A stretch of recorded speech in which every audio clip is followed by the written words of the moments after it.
کر رہا تھا، تم نے اپنی ساری کمائی اس کی پڑھائی میں لگا دی اور وہ تم سے اس طرح بات کر رہا تھا. تمہاری عزت کا خیال ہی نہیں ہے اس کو. تمہاری زمین کے بارے میں سوال کر رہا ہے، جائیداد کے بارے میں سوال کر رہا ہے. تھانے پہ چلو، جو ہوگا ہم تمہارے ساتھ. اس کا غصہ اتنا تھا تو اب اتنا بنا دیا.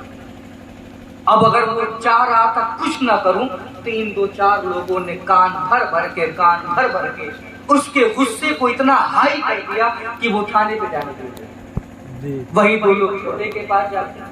ارے تم تو چھوٹے ہو، چھوٹا بھائی بیٹے کی طرح ہوتا ہے، بڑا بھائی باپ کی طرح ہوتا ہے. کیسا باپ ہے جو تمہاری جذبات کو ہی نہیں سمجھتا، تمہارے حقوق کو ہی ادا نہیں کرتا ہے.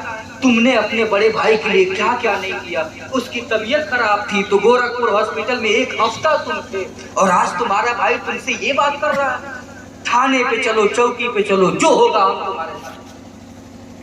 اس طرح کہہ کر کے جو 2 بھائی ایک ماں کے کوکھ سے جنم لیے، جن کا آپس میں خون کا رشتہ ہے، ان فسادی لوگوں نے ان دونوں کے ذہنوں میں ایک دوسرے کے خاطر اتنی نفرت بھر دی کہ آج وہ ایک دوسرے کے خون کے پیاسے بن گئے. دونوں چوکی پہ چلے گئے، دونوں تھانے پہ چلے گئے. اور جب پیسہ لگنے لگا تو یہ جو چڑھانے والے تھے سائیڈ ہو گئے. وہ دونوں آتے، ارے چچا آپ ہی نے تو کہا تھا کہ آگے جو ہوگا ہم دیکھ لیں گے. ارے بابو ایک ضروری کام آ گیا، وہاں جا رہے ہیں، جاؤ دیکھ لیں. کون سا ضروری کام آ گیا؟ کوئی ضروری کام نہیں. جھوٹ موٹ کا موٹر سائیکل اٹھائیں گے کسی چوراہے پہ جا کے پان کھائیں. تو کیا حرکت یہ ہم کر رہے ہیں؟ ایسا کرنے سے ہمیں کیا ملتا ہے؟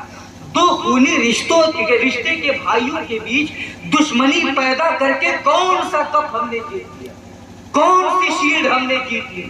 قسم خدا کی اس طرح کی حرکت کر کے ہم دنیاوی منصب تو حاصل کر سکتے ہیں، دنیاوی اعتبار سے ووٹ تو بٹور سکتے ہیں، مگر کل قیامت کے دن جب اللہ کی بارگاہ میں پیشی ہوگی تو ہمارے منہ پر مہر لگا دی جائے گی. الیوم نختم علی افواہہم وتکلمنا ایدیہم وتشہد ارجلہم بما کانوا یکسبون. وہ قیامت کا دن ہوگا جب ہمارے منہوں پر دیں گے کہ ان ہاتھوں سے ہم نے کون سا کام کیا ہے. یہ ہمارے پیر گواہی دیں گے کہ ان پیروں کو ہم نے کس کام میں استعمال کیا. ہمیں سوچنا ہوگا، تنہائی میں بیٹھ کر منتھن کرنا ہوگا، تنہائی میں بیٹھ کر اپنے نفس کا محاسبہ کرنا ہوگا کہ کس پگڈنڈی پر ہم چل چکے ہیں، کس راستے پر ہم چل چکے ہیں. 70 سال کی زندگی ہے، 80 سال کی زندگی ہے. آج کے زمانے میں جس کی عمر 60 سال کی ہوتی ہے، میں تو سمجھتا ہوں وہ بونس میں جی رہا ہے. مگر اس 60 سالہ زندگی کے لیے سماج میں فساد پھیلانا، سماج میں انتشار پھیلانا، ایک دوسرے کو نیچا دکھانا، کیسی زندگی ہماری ہے.